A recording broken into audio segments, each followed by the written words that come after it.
জয় শ্রীকৃষ্ণ। রাধে রাধে। নমস্কার বন্ধুরা, আজ চলে এসেছি আরও একটি নতুন ভিডিও নিয়ে। পাণ্ডবা নির্জলা একাদশী কবে পালন করবেন?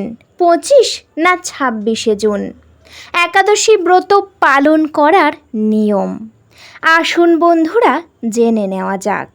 তার আগে বলি বন্ধুরা, আপনাদের কাছে একটাই অনুরোধ, আপনারা ভিডিওটা পুরো দেখুন। বন্ধুরা, প্রথমেই জেনে নিই নির্জলা একাদশী কী। নির্জলা শব্দের অর্থ জল ছাড়া, যা থেকে বোঝা যায় যে নির্জলা একাদশী 24 ঘন্টা ধরে খাদ্য বা জল ছাড়া পালন করা হয়। নির্জলা একাদশীকে ভীমসেনী একাদশী বা পাণ্ডব নির্জলা একাদশী এবং পাপ নাশিনী একাদশী নামেও ডাকা হয়। বন্ধুরা, ভক্তির সাথে এই ব্রতটি পালন করাকে অন্য সমস্ত একাদশীর সম্মিলিত পূর্ণ ফলের সমান বলে বিশ্বাস করা হয়, কারণ এটি শরীরকে শুদ্ধ এবং ভক্তদের ভগবান বিষ্ণুর পবিত্র আবাস বৈকুণ্ঠের নিকটবর্তী করে তোলে। এই পাণ্ডবা নির্জলা একাদশী কবে? আসুন এবার জেনে নিই। একাদশীর তিথি শুরু হবে 24শে জুন 2026 সন্ধ্যা 6:12। একাদশী তিথি শেষ হবে আগামী 25শে জুন অর্থাৎ পরের দিন রাত 8:09। পারণ বা উপবাস ভাঙার সময় 26শে জুন সকাল 5:25 থেকে সকাল 8:13 পর্যন্ত। বন্ধুরা, নির্জলা উপবাস এই ব্রতের প্রধান নিয়ম হলো জল ও অন্ন গ্রহণ না করে উপবাস থাকা। সূর্যোদয় থেকে শুরু করে পরবর্তী দ্বাদশীর সূর্যোদয় পর্যন্ত এই কঠোর নিয়ম মানা হয়। এবার জেনে নিই এই নির্জলা একাদশীর তাৎপর্য কী রয়েছে। ভগবান বিষ্ণুর প্রতি উৎসর্গকৃত অন্যতম পবিত্র ও শক্তিশালী উপবাসের দিন নির্জলা একাদশী পালনের গুরুত্ব বলা হয়েছে। এই ধর্মীয় দিকগুলি এবার জেনে নিই। বলা হয়, নির্জলা একাদশী পালন করলে ভক্তদের সমৃদ্ধি, দীর্ঘায়ু লাভ হয়।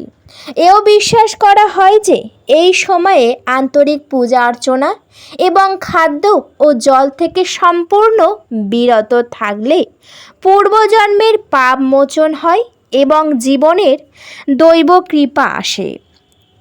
যারা বছরের 24টি একাদশী পালন করতে পারেন না, তাদের জন্য এই একাদশী পালন করা বিশেষভাবে সুপারিশযোগ্য। ধর্মগ্রন্থে নির্জলা একাদশীকে সমস্ত একাদশীর মধ্যে সবচেয়ে কঠোর বলে শ্রদ্ধা করা হয় এবং বলা হয়েছে, এই একাদশী পালন করলে সারা বছর পালিত সমস্ত একাদশীর একই সমান পূর্ণ লাভ হয়। এই উপবাস দেহ ও মনের শুদ্ধিকরণের প্রতীক, কারণ এটি জল পান থেকেও কঠোরভাবে বিরত থাকার মাধ্যমে পালন করা হয়। বর্ষা মৌসুমের ঠিক আগেই অনুষ্ঠিত হওয়া ঐতিহ্যগতভাবে বিশ্বাস করা হয় যে এটি শরীরকে পরিশুদ্ধ করে রাখতে সাহায্য করে এবং ভক্তির মাধ্যমে আধ্যাত্মিক শৃঙ্খলাকে শক্তিশালী করে তোলে। হিন্দু ঐতিহ্যে এই বিশ্বাস ও দৃঢ়ভাবে প্রচলিত আছে যে আন্তরিকতার সাথে নির্জলা একাদশী পালন করলে ভক্তরা মৃত্যুর পর মোক্ষ লাভ করে এবং ভগবান বিষ্ণুর দিব্যধাম বৈকুণ্ঠ প্রাপ্ত হয়। বন্ধুরা, এবার জেনে নেওয়া যাক নির্জলা একাদশীর আচার অনুষ্ঠান, উপবাসের নিয়ম। নির্জলা একাদশী জল পান না করে পালন করা হয়। এটিকে অন্যতম কঠোর এবং পবিত্র একাদশী বলা হয় বা পরিণত করেছে। এই উপবাস 24 ঘন্টা ধরে চলে যা একাদশী তিথির সূর্যোদয় থেকে দ্বাদশী তিথির সূর্যোদয় পর্যন্ত চলে। অসুস্থ বা ঔষধ সেবনকারী ভক্তদের আংশিক উপবাস পালনের পরামর্শ দেওয়া হয়, কারণ কঠোর নিয়মের চেয়ে ভক্তি অধিক পবিত্র। একাদশীর ব্রত দশমী তিথিতে অর্থাৎ চান্দ্র মাসের দশম দিনে সন্ধ্যাবন্ধন অনুষ্ঠানের মাধ্যমে শুরু হয়। প্রার্থনা সম্পূর্ণ করার পর ভক্তরা সূর্যাস্তের আগে ভাত ও শস্য জাতীয় খাবার পরিহার করে এবং একবার আহার করতে পারেন। উপবাসকালীন পূজা। নির্জলা একাদশীতে গভীর ভক্তি সহকারে ভগবান বিষ্ণুর পূজা করা হয়। ভগবান বিষ্ণুর বিগ্রহকে সুন্দরভাবে সাজানো হয় এবং পূজার অংশ হিসাবে তুলসী পাতা, ফুল, ফল ও মিষ্টি নিবেদন করা হয়। একাদশী পালনকারীরা বিষ্ণু মন্দিরে ভজনের অংশ নিয়ে সারা রাত জেগে থাকেন। এদিনে বিষ্ণু সহস্রনাম এবং অন্যান্য বৈদিক মন্ত্র পাঠ করা অত্যন্তই শুভ বলে মনে করা হয়। এই দিনে অভাবীদের বস্ত্র, খাদ্য ও জল দানের মতো দাতব্য কাজের অংশ নেওয়া অত্যন্তই বাঞ্ছনীয়, কারণ এটি আধ্যাত্মিক পূর্ণ বয়ে আনে বলে বিশ্বাস করা হয়। বিষ্ণু পূজা এবং ব্রাহ্মণদের অন্ন নিবেদনের পর দ্বাদশীতে নির্জলা একাদশীর উপবাস সমাপ্ত হয়। বন্ধুরা, এবার জেনে নেওয়া যাক নির্জলা একাদশীর দিন আপনারা কি কি দান করবেন। নির্জলা একাদশীতে আপনারা খাদ্য, বস্ত্র, জল, অন্যান্য সমস্ত প্রয়োজনীয় সামগ্রী দান করতে পারেন। বিশ্বাস করা হয় যে এই দান কর্মগুলি অপরিসীম এবং অনেক পূর্ণ বয়ে নিয়ে আসে। বন্ধুরা, পারণা ভাঙার সময় কখন? অর্থাৎ পারণা উপবাসের ভঙ্গের একটি প্রথা। হরিবাসর পূর্বে বা পর্ব শেষ হওয়ার পর দ্বাদশী তিথি শেষ হওয়ার আগে পালন করা হয়। উজ্জয়িনীর স্থানীয় সময় অনুযায়ী 2026 সালে 26শে জুন পারণার সময় ভোর 5:47 থেকে সকাল 8:28 পর্যন্ত থাকবে এই নির্জলা একাদশীর পালনের সময়। বন্ধুরা, আপনারা যারা একাদশী করেন না, সেক্ষেত্রে বাড়িতে অবশ্যই আপনারা কিন্তু নিরামিষ আহার করবেন। এই দিন অবশ্যই রবি শস্য বাদ দিয়ে অন্যান্য যে কোনো সবজির দিয়ে তৈরি যে কোনো রান্না খেতে পারেন।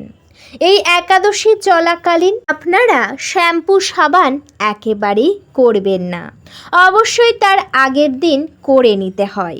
এছাড়াও এই সময় চুল কাটা, নখ কাটা থেকে অবশ্যই দূরে থাকুন। একাদশীর দিনে কারোর সঙ্গে কোনো রকমভাবে খারাপ ব্যবহার একেবারেই করতে যাবেন না, কারণ বন্ধুরা, এই একাদশীর উপবাস রেখে কারোর সঙ্গে খারাপ ব্যবহার করা, কারোর মনে কষ্ট দিয়ে কথা বলা বা কোনো প্রাণীকে আঘাত করা একেবারেই অনুচিত। এতে কিন্তু কোনো পূর্ণ ফল পাবেন না, অথচ সকল দেবদেবীর আপনাদের উপর রুষ্ট হবে। তাই আপনারা এই ভুল কাজ একেবারেই করবেন না। এই একাদশী রেখে কারোর সঙ্গে তর্ক বিতর্কতে একেবারেই জড়াতে যাবেন না। যদি এই একাদশীর দিনে আপনাদের বাড়িতে কোনো অসহায় বা দরিদ্র মানুষ আসে, সেক্ষেত্রে তাদেরকে আপনারা অন্ন, বস্ত্র এছাড়াও কিছু খাবার জিনিস অবশ্যই দান করবেন তাদের প্রয়োজন অনুযায়ী। এতে কিন্তু অনেক পুণ্যি অর্জন হয়। একাদশীতে দান করার অনেক পুণ্যি অর্জন করা যায়, তাই অবশ্যই আপনাদের সাধ্যমতো কিছু না কিছু দান করবেন। বন্ধুরা, পারলে এই একাদশী রেখে অর্থাৎ এই পাণ্ডবা নির্জলা একাদশীর উপবাস রেখে আপনারা অবশ্যই কিছু পশু পাখিকে কিছু খেতে দেবেন, যেমন কিছু শস্যদানা, ফল বা অন্যান্য কিছু অবশ্যই খেতে দেবেন। এদিন দান করা, কাউকে খাওয়ানো অত্যন্তই শুভ। শুধুমাত্র এই দিন কারোর মনে কষ্ট দেবেন না, কাউকে আঘাতও করবেন না। এই দিন যতটা পারবেন সারা দিন আপনারা কিন্তু বিষ্ণুর সহস্রনাম অবশ্যই জপ করবেন। এতে অনেক পুণ্য অর্জন হবে এবং খুবই ভক্তি সহকারে কিন্তু আপনারা বাড়িতে পূজা অর্চনা করবেন এবং অবশ্যই করে ভক্তি সহকারে প্রণাম সারবেন। বন্ধুরা, যদি এই পাণ্ডবা নির্জলা একাদশী করা যায় তাহলে কিন্তু অনেক পূর্ণ অর্জন করা যায়। যারা যারা প্রথম এবারে এই নির্জলা একাদশী বা একাদশী শুরু করবেন সেক্ষেত্রে অবশ্যই এই পাণ্ডবা নির্জলা একাদশী করবেন, এতে অনেক পূর্ণ লাভ করা যায়। ভিডিওটা এই পর্যন্ত। ভিডিওটি দেখে যদি উপকৃত হয়ে থাকেন অবশ্যই ভিডিওতে একটি লাইক করবেন, শেয়ার করবেন এবং সাবস্ক্রাইব করে আমার পাশে থাকবেন। আজকের মতো আমি বিদায় নিলাম। সবাই ভালো থাকবেন, সুস্থ থাকবেন। সকলকে জানাতে চাই অনেক অনেক ধন্যবাদ। হরে কৃষ্ণ, রাধে রাধে।